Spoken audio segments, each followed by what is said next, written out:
दिल्ली से सामने आ रही है, जहां देखिए हवा का जो स्तर है वो बेहद खराब बना हुआ है। हवा जहरीली बनी हुई है। एक और बड़ी खबर सामने आ रही है कि दिल्ली में जो प्रदूषण का स्तर है वो लगातार खतरनाक श्रेणी में पहुंचता हुआ नजर आ रहा है और धुंध की एक चादर भी दिल्ली एनसीआर को लपेटे हुए। मोनिका, बिल्कुल, तापमान में भी गिरावट दर्ज की गई है। सड़कों पर चलना बेहद मुश्किल हो गया है। विजिबिलिटी लगभग 0 के बराबर यहां पर नजर आ रही है।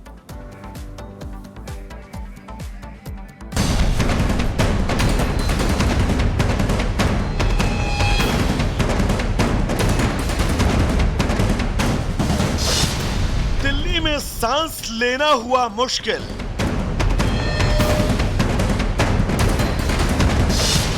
गंभीर श्रेणी में पहुंचा AQI।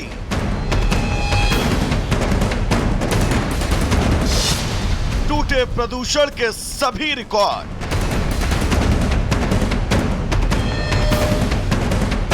दिल्ली की आबोहवा में अब सांस लेना मुश्किल है।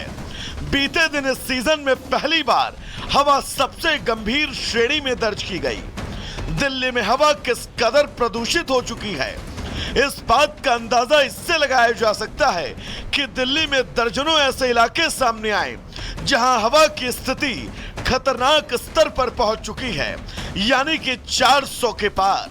यह पहली बार नहीं है जब राजधानी में AQI 400 के पार पहुंचा हो। वायु गुणवत्ता गंभीर श्रेणी में पहुंचने के बाद CAQM का कहना है कि ग्रेड 4 लागू करने के लिए आज समीक्षा की जाएगी। वहीं केंद्रीय प्रदूषण नियंत्रण बोर्ड ने दिल्ली के 36 निगरानी स्टेशनों में से 30 ने वायु गुणवत्ता को गंभीर श्रेणी में बताया। यहां आपको यह जानना जरूरी है कि CPCB 0 से 50 के बीच AQI को अच्छा, 51 से 100 के बीच संतोषजनक, 101 और 200 के बीच मध्यम, 301 और 400 के बीच बहुत खराब और 400 से अधिक के बीच AQI को गंभीर माना जाता है। ताजा आंकड़ों की बात करें तो राजधानी दिल्ली में औसतन वायु गुणवत्ता सूचकांक 349 अंक के आसपास है। दिल्ली की लगातार खराब हो रही आबोहवा पर बीजेपी आम आदमी पार्टी की सरकार पर हमलावर है। केजरीवाल साहब स्वयं जिम्मेवार हैं इस बात के लिए। उन्होंने पिछले 10 सालों में पॉल्यूशन को लेकर के, दिल्ली में पॉल्यूशन ना हो इसको लेकर के कोई काम नहीं किया। यहाँ तक कि जो पॉल्यूशन सेस के नाम पर लगभग 1000 करोड़ रुपया इन्होंने इकट्ठा किया, उसको भी भ्रष्टाचार की भेंट चढ़ाया है। कोई लॉन्ग टर्म पॉलिसी नहीं है, कोई शॉर्ट टर्म पॉलिसी नहीं है। इसी बीच अमेरिकी एजेंसी नासा ने सैटेलाइट तस्वीरों में पंजाब और हरियाणा में भीषण आग लगने की घटनाओं का पता लगाया। नासा ने NCR के शहरों में फैल रहे प्रदूषण के लिए हरियाणा और पंजाब में जलाई जा रही पराली को जिम्मेदार ठहराया, लेकिन पंजाब के CM पराली की समस्या को लेकर गंभीर नहीं दिखते। उनका कहना है कि जहां भी प्रदूषण होता है उनके ही प्रदेश को दोषी ठहराया जाता है। पाकिस्तान वाले पंजाब की मुख्यमंत्री है मरियम शरीफ, नवाज शरीफ की बेटी, वो कहती मैं भगवंत मान नूं चिट्ठी लिखूंगी, थोड़ा धुआं लाहौर आउंदा है। इधर दिल्ली वाले कहते थोड़ा धुआं दिल्ली आउंदा। मैं कहा साडा धुआं गेड़े ही देई जांदे, जेड़ा आउंदा सानूं पै निकलदा।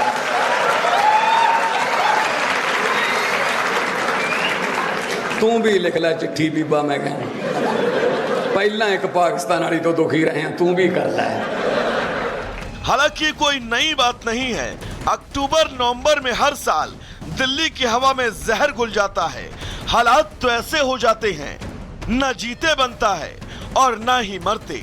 प्रशासन भी खानापूर्ति के लिए कुछ विशेष जगहों पर पानी का छिड़काव करता है। NGT के दबाव में कुछ जगहों पर निर्माण कार्यों पर कुछ रोक लगती है, गाड़ियों पर प्रतिबंध लगते हैं, जनहित याचिकाएं डाली जाती हैं, लेकिन इन सब के बावजूद न ही हालात बदलते हैं न ही सिस्टम। फिर अगले साल खराब वायु गुणवत्ता कई लोगों की जान लेने के लिए तैयार रहती है। ऐसे में अब सवाल है कि आखिर कब तक आम आदमी सिस्टम की मार झेलता रहेगा और जान जोखिम में डालकर जीने को मजबूर रहेगा। Bureau report, Republic Bharat. तो देखिए दिल्ली में हवा किस तरह से जहरीली बनी हुई है ये हमने देखा। हमारे साथ साहिल जुड़े हुए हैं, उनका सीधे रुख कर लेते। साहिल, हम तस्वीर लगातार दिखा रहे थे, दिल्ली एनसीआर की तस्वीर, राजधानी की तस्वीर, कोई और हिस्सा नहीं है देश का जो कि गैस चेंबर में तब्दील है। हालांकि जब सरकार से सवाल पूछा जाए तो सरकार तो पास ऑन द बॉल करते हुए नजर आती है, कभी पराली तो कभी त्योहार, लेकिन इस बीच दिल्ली की जनता पिसती हुई नजर आ रही कहीं ना कहीं। जी बिल्कुल, निश्चित तौर पे बीते कई दिनों से दिल्ली की जो हवा है वो काफ़ी ज़्यादा ख़राब है और दिल्ली में एयर क्वालिटी इंडेक्स जो है वो 350 से 400 के पार पहुंच चुका है। और तमाम देखे जाते हैं कि हर बारी सरकार दावे ज़रूर करती है कि हमने तमाम जो व्यवस्था है पॉल्यूशन को रोकने के लिए की गई, लेकिन जब ऐसी तस्वीर सामने आती तो कहीं ना कहीं वो सभी जो दावे हैं वो फेल होते हुए नज़र आते। फिलहाल सुबह की तस्वीर मैं दिखाना चाहूँगा।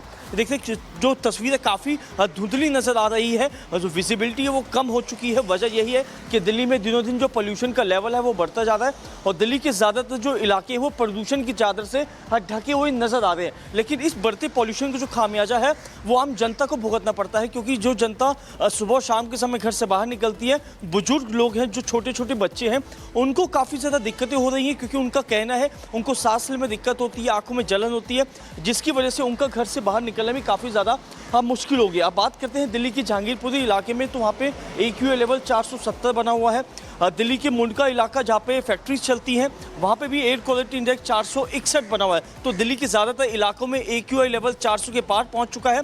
बीते दिन के मुताबिक आज AQI लेवल जो है वो बढ़ता हुआ नजर आ रहा है, लेकिन आने वाले दिनों में ऐसे ही AQI लेवल बढ़ता रहा तो कहीं ना कहीं लोगों की मुश्किलें काफ़ी ज़्यादा बढ़ सकती है। लेकिन एक्सपर्ट्स की माने तो यही बताया जा रहा है कि कोहरे के साथ प्रदूषण का जो लेवल है वो राजधानी में बढ़ता जा रहा है। वजह यही है कि दिल्ली के अलग अलग इलाकों में जो है बड़ी बड़ी फैक्ट्रीज चलती है, इसके अलावा जो लोग कूड़ा जलाते हैं उसके कारण भी कहीं ना कहीं पोल्यूशन का बढ़ने का कारण हो सकता है। यानी कि जो प्रदूषण का लेवल है वो लगातार बढ़ता हुआ नजर आ रहा है। साहिल हमारे साथ बने रहिएगा, लेकिन यहाँ पर तस्वीरें देख लेना भी बहुत ज्यादा जरूरी है। दो तस्वीरें हम आपको दिखाते हैं और इन तस्वीरों को जरा देखिए कि किस तरीके से धुंध की जो चादर है वो छाई हुई है। दिल्ली में किस तरीके से धुंध की चादर छाई है, विजिबिलिटी बेहद कम हो गई है। तो दूसरी तरफ यमुना भी इस प्रदूषण की वजह से जहरीली होती जा रही है। मां यमुना किस तरीके से जहरीली होती जा रही है इस प्रदूषण की बदौलत, पॉल्यूशन की बदौलत, वो इस तस्वीर के जरिए साफ देखने को मिल सकता है। और दिल्ली की बात करें तो ये राजधानी है और यहाँ पर देखिए जो आवाजाही है गाड़ियों की वो कितनी ज्यादा रहती है। सुबह सवेरे से ही कहते हैं दिल्ली कभी सोती नहीं है, लेकिन हालात अगर इस तरह से हैं तो लोगों की जान को भी खतरा है, क्योंकि विजिबिलिटी कम है। तो देखिए किस तरीके से दिल्ली में हालात है वो हमने आपको दिखाए। अब ये दिल्ली की जनता के ऊपर है कि वो आखिर इसका किस तरीके से तोड़ निकालती है। और अब चलिए आपको दिखाते हैं 2 मिनट में दुनिया।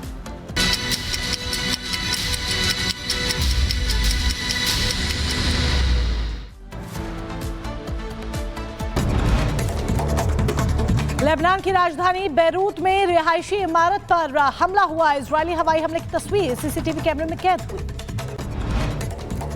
IDF के हमले में हिजबुल्लाह के 3 फील्ड कमांडर ढेर खियाम, तिमनेट और गजर में फील्ड कमांडर ढेर किए गए। बेरूत के डाहिया में इजराइल ने किया था हमला।